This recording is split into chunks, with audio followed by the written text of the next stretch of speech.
জলতরঙ্গ নৃত্য দলের নৃত্যে পর্দা নামল ২৩তম ঢাকা আন্তর্জাতিক চলচ্চিত্র উৎসবের। রাজধানীর ৫টি ভেন্যুতে ৯ দিনের এই আয়োজনে ১০টি বিভাগে দেখানো হয়েছে ৭৫ দেশের ২০৩টি চলচ্চিত্র। এবারের উৎসবের এশিয়ান ফিল্ম প্রতিযোগিতা বিভাগে সেরা চলচ্চিত্রের পুরস্কার জিতেছে সিখির কলিকভ পরিচালিত উজবেকিস্তানি সিনেমা সানডে। 100 ইয়ার্ড ছবি দিয়ে যৌথভাবে সেরা চলচ্চিত্র নির্মাতার পুরস্কার উঠেছে চীনা নির্মাতা হাও ফেংজু ও জুং ফেংজুর হাতে। একই বিভাগে সেরা স্ক্রিপ্ট রাইটারের পুরস্কার পেয়েছেন জাপানের অধিবাসী তাকাতো নিশি ও নরিকো ইউসা। এবারের উৎসবে আমার অনেক সুন্দর অভিজ্ঞতা হয়েছে। স্ক্রিপ্ট রাইটার হিসেবে আমি পুরস্কার পেয়েছি, এটা আমার জন্য আনন্দের।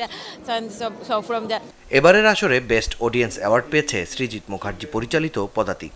উৎসবে স্পেশাল অডিয়েন্স অ্যাওয়ার্ড পেয়েছে জোসেলিটো আল্টারেজোস নির্মিত ফিলিপাইন্সের ছবি দ্য গার্ডিয়ান অফ অনার। উদ্বোধনী থেকে শুরু করে সমাপনী আয়োজন পর্যন্ত এই উৎসব নিয়ে সুন্দর একটা অভিজ্ঞতা হলো। আমাকে নির্বাচিত করার জন্য উৎসব কর্তৃপক্ষ ও বিচারকদের অনেক ধন্যবাদ। বাংলাদেশ প্যানোরামা বিভাগে পূর্ণদৈর্ঘ্য চলচ্চিত্র ফিপ্রেসি জুরি সেরা ছবি হয়েছে মেহজাবিন চৌধুরী অভিনীত প্রিয় মালতী। এছাড়া বাংলাদেশ প্যানোরামা ট্যালেন্ট সেকশনে বেস্ট ফিল্ম অ্যাওয়ার্ডটি পেয়েছে মনন মুন্তাকা পরিচালিত আলেজিনুন। খুবই ভালো লাগছে এবং আমার মনে হচ্ছে দায়িত্বটা একটু বেড়ে গেল। আমার পরবর্তী ফিল্মটা তাড়াতাড়ি শুরু করতে হবে, কাজ চলছে।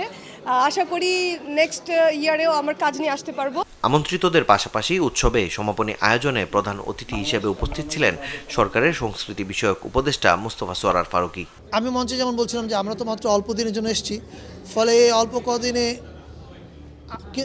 দিন অল্প কিন্তু আমাদের হাতে কাজ প্রচুর, ফলে আমরা কতগুলো কাজ শেষ করতে পারবো আমরা জানি না। কিন্তু একটা প্রপার ফিল্ম ফেস্টিভ্যাল অ্যারেঞ্জ করার জন্য কিছু ইনফ্রাস্ট্রাকচার কাজের সূচনাটা আমরা হয়তো করে যাব।